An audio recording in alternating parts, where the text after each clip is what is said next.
ராவியா தொல்கியா அப்படிங்கிற அந்த பையன் யூஎஸ்ல எம்பிஏ கம்ப்ளீட் பண்ணிட்டு தன்னோட 21 வயசுல இந்தியாவுக்கு திரும்புறாரு.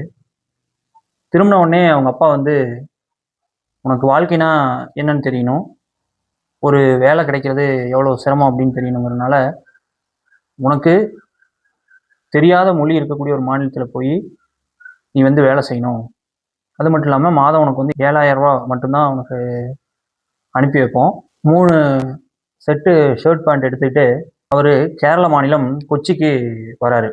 ஒரு வாரத்துக்கு அவருக்கு எந்த விதமான வேலையும் கிடைக்கல. அவர் சரியாக தங்கறதுக்கும் எந்த இடமும் கிடைக்கல. அவர் தந்தையான ஷாஜி தொலாக்கியா, நீ வந்து ஒரே இடத்துல ஒரு வாரத்துக்கு மேலே வேலை செய்யக்கூடாது, என்னோட பேரை கம்பெனி பேரை எங்கேயுமே நீ வந்து சொல்லக்கூடாது அப்படிங்கிறத கண்டிஷனாகவும் வச்சிருக்காரு.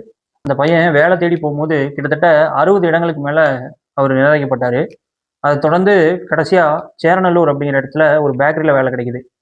அதுக்கப்புறம் ஒரு கால் சென்டர், அதுக்கப்புறம் மெக்டொனால்ட்ஸ், இந்த மாதிரியான இடங்களில் வேலை கிடைக்குது. அதன் மூலமாக அவருக்கு மாதம் ஒரு 4,000 ரூபா சம்பாதிக்கக்கூடிய வாய்ப்பு கிடைக்குது. இந்த மாதிரி வாழ்க்கையை கற்றுக்கிறதுக்காக குஜராத் மாநிலத்திலேருந்து கேரள மாநிலத்துக்கு வந்த அந்த தொழிலதிபரோட கம்பெனி பேர் வந்து ஹரிகிருஷ்ணா டைமண்ட் எக்ஸ்போர்ட்டர்ஸ். இந்த கம்பெனி வந்து 6,000 கோடி ரூபா இயர்லி டர்ன் ஓவர் பண்ணிட்டு இருக்காங்க. அது மட்டும் இல்லாமல் 71 நாடுகளில் இவங்களோட பிரான்ச்சஸ் இருக்குது. இவ்வளோ ஒரு வசதியான குடும்பத்தில் பிறந்திருந்தாலும் இவர் தந்தை வந்து இவருக்கு வாழ்க்கைனா என்ன, ஒரு வேலை கிடைக்கிறது எவ்வளோ சிரமம், அதன் மூலமாக நம்ம ஒரு பணம் ஈட்டுறது எவ்வளோ சிரமம் அப்படிங்கிறத சொல்லிக் கொடுக்கணுக்காக கேரளாவுக்கு அனுப்பி வச்சார். இதே மாதிரி தான் புகழ்பெற்ற டாடா நிறுவனங்களோட ரத்தன் டாட்டா அவர்கள் முதல்ல கர்னல் யூனிவர்சிட்டி யூஎஸில் படிச்சுட்டு இந்தியா வந்ததுக்கப்புறம் அவர் கம்பெனியில் ஒரு ப்ளூ காலர் எம்ப்ளாயியாக தான் தொடங்கினார்.